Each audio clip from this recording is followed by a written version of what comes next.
अरे शेर भैया इतना तेज कहाँ भागे जा रहे हो? प्लीज हमारे चैनल को लाइक और सब्सक्राइब करें। एक जंगल में एक दलभंजन नाम का सियार था और एक आग बैताल नाम की सियारिन। जब सियारिन को बच्चा पैदा होने का समय आया तो उसने सियार से कहा, दलभंजन जी, मुझे बच्चा पैदा होने का समय आ गया, मेरे लिए कोई अच्छी सी गुफा खोज लो।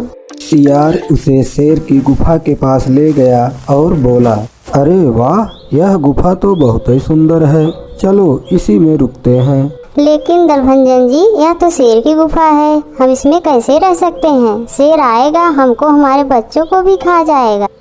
अरे तुम्हें इससे क्या मतलब है आग बैताल जी? तुम तो गुफा में बच्चे पैदा करो, जो मैं कहूँगा वही तुम भी कहोगी, तो कोई मुश्किल नहीं होगी। फिर सियारिन ने नन्हे नन्हे सुंदर बच्चों को जन्म दिया। थोड़ी ही देर बाद शेर आता दिखाई दिया। सियार गुफा के सामने ही छुपकर बैठा था। जब वह गुफा के पास पहुंचा तो दोनों ने पहले से जो बात सोच रखी थी उसके हिसाब से आपस में बात करने लगे। अरे सुनते हो दलभंजन जी? अरे क्या कहती हो आग बैताल जी? और ये बच्चे काहे रो रहे हैं? बच्चे बोल रहे हैं शेर का कलेजा खाऊंगा। यह सुनते ही शेर चौंक गया। फिर इतने में सियार बोला, अरे ये देखो, ये तो शेर आ ही रहा है, मैं अभी इसका कलेजा लेकर आता हूँ। इतना सुनते ही शेर चौंक गया और मन ही मन कहने लगा, अरे ये क्या है? लगता है कि मुझसे भी बड़ा कोई जानवर आकर बैठ गया है। इसके बच्चे तो मेरे कलेजे के लिए रो रहे हैं। अब तो यहाँ से भागना ही उत्तम होगा।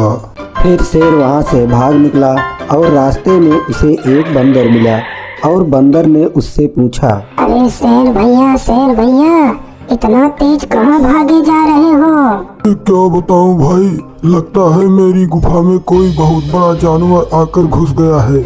उसके बच्चे मेरे कलेजे के लिए रो रहे हैं। कोई जबरदस्त जानवर मालूम पड़ता है। मैं तो अपनी जान लेकर भाग रहा हूँ। अरे शेर भाई, तुम ये क्या कह रहे हो? भला तुमसे भी बड़ा कोई जानवर हो सकता है। चलो मेरे साथ पता लगाने कौन है वो। नहीं भाया नहीं, मैं तो नहीं जाऊंगा, मुझे अपनी जान प्यारी है। अरे शेर भैया, काहे डरते हो? आप तो जंगल के राजा हो ना। अगर इतना ही डर है तो चलो हम दोनों एक दूसरे से अपनी पूंछ बांध लेते हैं और तब फिर चलते हैं। इस तरह शेर और बंदर ने अपनी पूंछ एक दूसरे से बांधकर शेर की गुफा की तरफ चल पड़े। शेर और बंदर को पास आता देखकर सियार ने फिर कहा, अरे सुन रही हो आग बैताल जी? क्या कहते हो दलभंजन जी?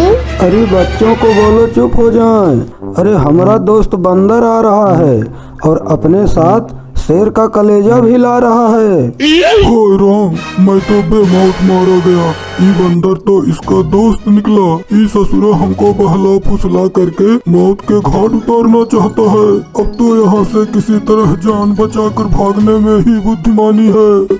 इस तरह शेर अपनी जान बचाने के लिए तेजी से भागने लगा और बंदर उसके पीछे पीछे घिसटता चला गया।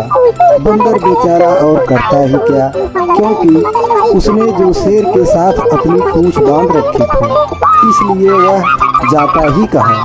आगे आगे शेर और पीछे पीछे बंदर घिसटता चला गया। इस तरह शेर बंदर को अपनी पूंछ में बांधकर घसीटते हुए काफी दूर निकल गए। इस तरह सियार और सियारिन अपनी चतुराई और बुद्धिमता के दम पर जंगल में आराम से रहने लगी।